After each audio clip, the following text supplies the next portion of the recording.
그날 그는 그저 빠뜨린 사다리를 찾기 위해 물에 들어갔을 뿐이었습니다. 그런데 귀에 울리던 한 음성. 이복에 날 좀 데려가시게. 그렇게 그는 15년 전 실종된 교감 선생님을 발견합니다. 미신일까요? 우연일까요? 하지만 너무 이상하지 않나요? 첫 번째 사건. 날 좀 데려가시게. 15년 만에 수면 위로 떠오른 교감의 비밀. 경북 안동시 2024년 5월.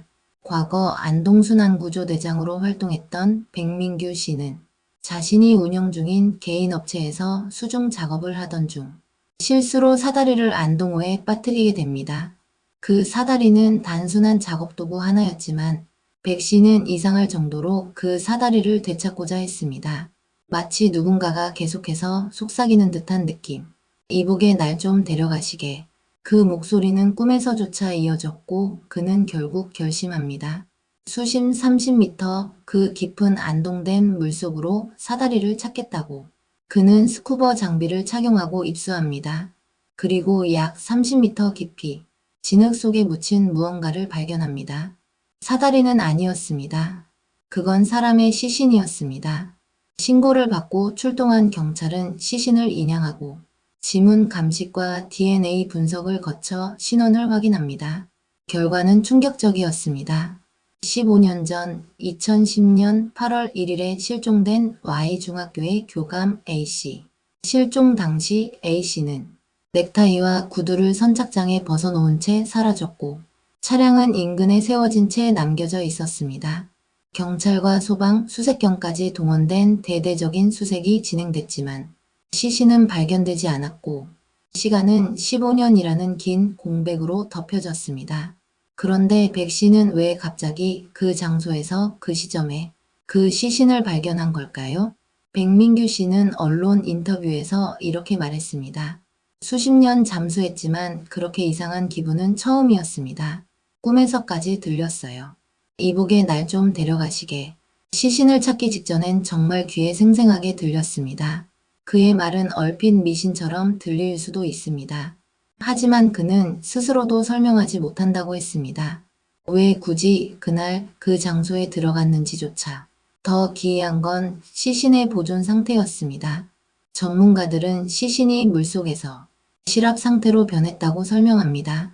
이는 낮은 수온과 산소 부족 그리고 안정적인 수압 조건에서 시신이 마치 비누처럼 굳어진 상태로 보존되는 자연 미라화 현상입니다.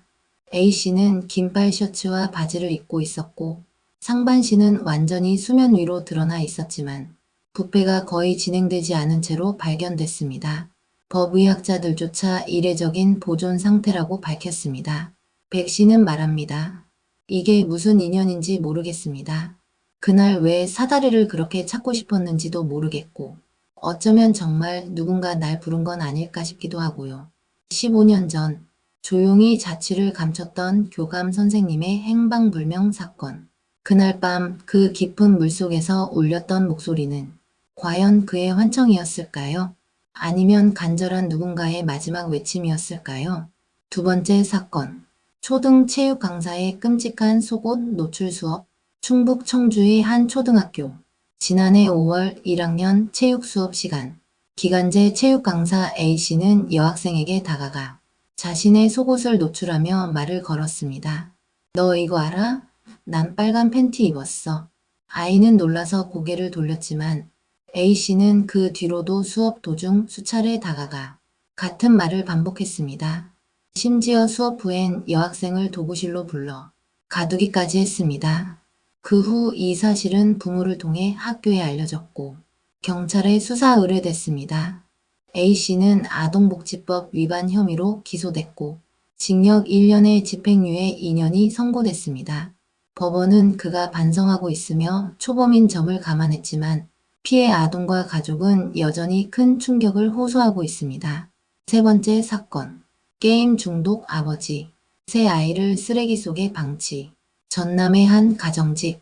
삼형제는 맨발로 더러운 바닥을 딛고 굶주린 배를 움켜쥔 채 살아가고 있었습니다. 냉장고는 텅 비어 있었고 방은 쓰레기로 가득 찬 상태였습니다. 아버지는 아내가 집을 나간 뒤 육아는 뒷전으로 미루고 게임에 빠져 살았습니다. 아동수당은 게임 아이템 결제와 배달 음식으로 사라졌고 아이들은 밥 한 끼조차 제대로 챙겨 먹지 못했습니다. 생후 8개월 된 막내는 기저귀도 갈지 않아 피부병에 시달렸고 큰아이는 스스로 벽에 머리를 찍으며 분노를 표현했습니다. 신고를 받고 출동한 아동보호기관은 아이들을 구조했고 아버지는 아동 유기방임 혐의로 징역형을 선고받았습니다. 아이들은 병원 치료와 심리 상담을 받고 있습니다. 네 번째 사건. 위치 공유 안 하면 죽겠다. 결국 죽인 남자. 서울 광진구. 여자친구와 다투던 김 씨는 결별 통보에 충격을 받습니다. 그는 즉시 흉기를 구매하고 그녀의 집 앞에서 대기합니다. 다툼 도중 그는 그녀를 기절시켰고 정신을 잃은 그녀를 10여 차례 흉기로 찔러 살해합니다. 그는 평소에도 위치 공유 앱을 강요하고 여자친구의 일거수일투족을 감시했습니다. 이별을 통보하자 죽겠다며 협박했고 결국 실행에 옮겼습니다. 징역 20년이 확정됐고 피해 여성의 유족은 지금도 스토킹 범죄의 공포에서 벗어나지 못하고 있습니다. 다섯 번째 사건. 베트남에서 아버지를 죽인 아들 그 이유는 베트남 호치민. 한국인 임 씨는 아내와 다툰 끝에 폭행하고 반려견까지 죽였습니다. 아이들을 데리고 도망친 아내는 한국에 있는 시아버지에게 도움을 요청했고 며칠 뒤 시아버지는 베트남에 도착했습니다. 아버지는 아들을 타이르려 했습니다. 하지만 아들은 그 말이 며느리 편만 드는 것처럼 들렸다고 했습니다. 그리고는 잠든 아버지를 흉기로 살해했습니다. 그는 범행 후 스스로 손목을 그었지만 실패했고 현지 경찰에 체포됐습니다. 2024년 5월 현지 법원은 그에게 사형을 선고했습니다. 여섯 번째 사건. 끝없는 간병 끝에 아내는 남편을 죽였다. 광주의 한 도로 위. 그날 오전 50대 여성 A씨는 남편을 태우고 차를 몰고 있었습니다. 3개월 넘게 남편을 간병해온 그녀는 잠을 잘 수 없어 수면제 없이는 버틸 수 없는 나날을 보내고 있었죠. 차는 광주 광산구 동광산 톨게이트 100m 전 지점 무안 방향도로 위를 달리고 있었습니다. 그런데 갑자기 차가 가드레일을 들이받으며 요란한 굉음을 내며 멈춰섭니다. 고의적인 사고였습니다. 하지만 이것은 시작에 불과했습니다. 차가 멈춘 후 A씨는 조수석에 앉아있던 남편 B씨를 향해 흉기를 꺼냅니다. 피할 수도 도망칠 수도 없는 남편에게 그녀는 칼을 휘두릅니다. 간병의 끝에서 그녀는 남편의 생명을 빼앗았습니다. 그리고 자신도 그 자리에서 극단적 선택을 시도했지만 죽지는 않았습니다. 구급대가 도착했을 때 남편 B씨는 이미 숨을 거둔 상태였고 A씨는 심정지 상태에서 가까스로 소생돼 병원으로 옮겨졌습니다. 이 부부에게 무슨 일이 있었던 걸까요? A씨는 전남 지역에 거주하고 있었고 남편은 재활 치료를 위해 병원에 입원 중이었습니다. 그녀는 매일같이 남편의 곁을 지켰습니다. 오롯이 혼자서 간병을 도맡았고 시간이 지나며 심신이 지쳐갔습니다. 잠은 오지 않았고 수면제에 의존하며 하루하루를 버텼습니다. 그녀는 경찰 조사에서 이렇게 말했습니다. 혼자 간병하다가 너무 힘들어서 자녀들에게 부담 주기 싫었어요. 차도도 안 보이고 그냥 나쁜 마음을 먹었어요. 극단적인 선택이었고 동시에 돌이킬 수 없는 범죄였습니다. 광주지법 제11 형사부는 A씨에게 징역 4년을 선고했습니다. 재판부는 판결문에서 이렇게 밝혔습니다. 사람의 생명은 헌법이 보호해야 하는 불가침의 최고 규범이다. 배우자라 하더라도 생명을 빼앗는 것은 결코 정당화될 수 없다. 간병에 의한 가족살인의 사회적 문제를 고려할 때 엄정한 처벌이 필요하다.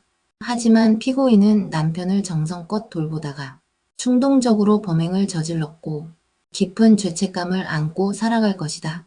정성으로 돌보던 사랑이 절망으로 바뀌는데 걸린 시간은 겨우 3달이었습니다. 끝이 보이지 않는 간병의 시간. 그 끝에는 누구도 바라지 않았던 가장 슬픈 선택이 기다리고 있었습니다. 사람이 물속에 잠기면 그 모습 그대로 기억 속에서도 잠기게 되죠. 15년 만에 발견된 교감의 시신은 마지막 순간 그의 외마디 환청처럼 날 좀 데려가시게를 속삭이는 듯 했습니다. 아이 앞에서 자신의 속옷을 자랑하던 체육교사, 쓰레기 더미 속에 아이 셋을 굶기며 게임에 빠진 아버지, 헤어지자는 말에 집착하다 칼을 든 남자, 자신을 꾸짖었다는 이유로 친아버지를 베트남에서 살해한 아들까지 이들은 모두 사람의 탈을 쓴 괴물이었습니다. 평범한 얼굴, 평범한 직업, 평범한 하루 속에서 그들은 어느 순간 인간의 탈을 벗어던졌습니다. 그리고 우리는 오늘도 다시 묻습니다. 그들은 언제부터 괴물이었을까요? 그리고 그 괴물은 과연 우리 곁에 없을까요? 괜히 찜찜해지는 얘기 다음 편에서 뵙겠습니다.